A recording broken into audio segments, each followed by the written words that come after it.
Hi, and welcome to Stopping Opiate Addiction. I want to talk to you today about my son and how he managed to find Suboxone and how he got himself on Suboxone. Okay, so the way that he learned about it was in rehab, but he didn't get on it then. He came home and he started using the computer to find out more information because most drug addicts are very, very smart and they're very sensitive. So they want to know about different things. So that's what he did. He started investigating. Now, at the time when he started this whole process, we didn't even know what he was talking about. And being a single parent, I had no idea that this is what he was looking up. Okay?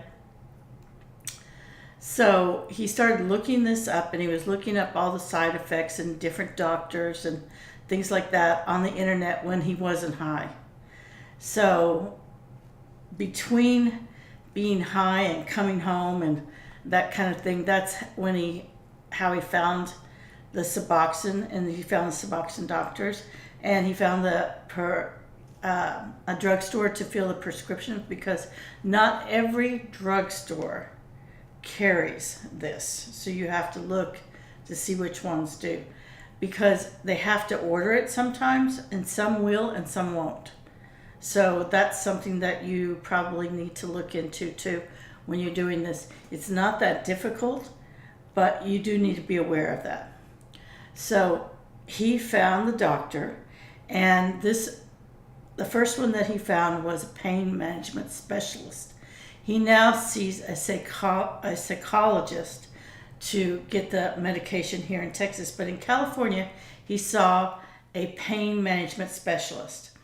And I drove him to that. And then I also drove him to get his prescription filled. And he got all of these in California for free. So he didn't have to pay when he went to see his primary care doctor, and he didn't have to pay for the prescription. So that was really good, because he was on Cal State, I think, Medicare. And they have an insurance for your county, and then they have an insurance for your state there, which is really good, and it's very, very helpful. They don't have that same thing in Texas. So that's why he sees a psychologist to get the prescription here.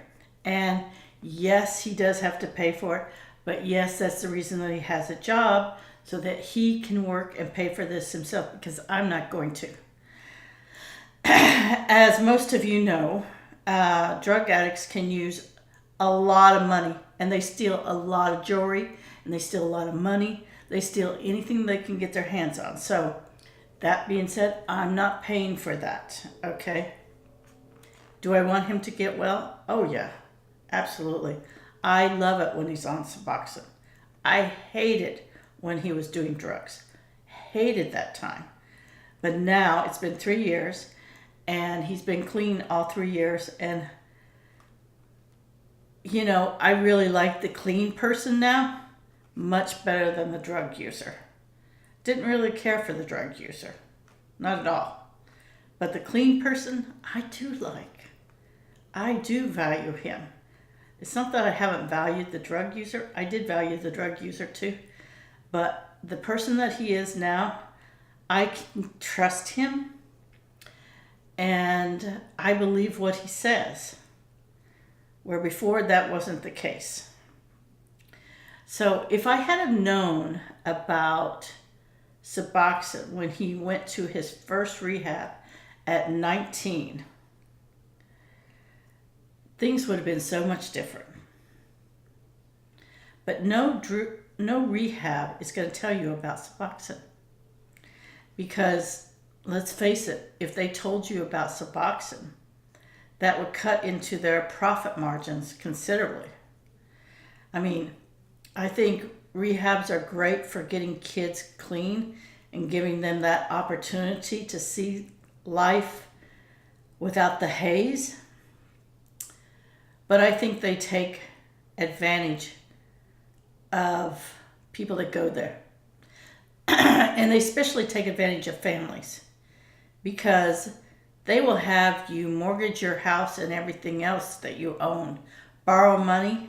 They will have you do all of that kind of stuff to get your child, your adult child, into our rehab. And that's not right. So, do I think rehabs are great? I do think they're good if you keep them in the perspective that they need to be. Are they going to help your child get clean? No. Are they going to help your child get a perspective of what their life could be? Maybe. But are they going to help your child see themselves for who they are? Yeah, they are. And because most drug addicts are very sensitive, they don't want to see it. So they want to escape and go and use. So it's called relapse. So on that note, I want to invite every single one of you to take care of yourself.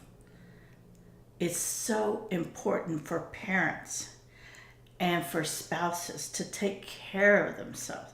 Because if you are not healthy, you can't help your addict son or daughter or even wife or husband. You can't. So I invite each one of you to take really good care of yourself, enjoy your life, and have fun. Until we meet again, this is Stopping Opiate Addiction, and I am Teresa, your host. See you later.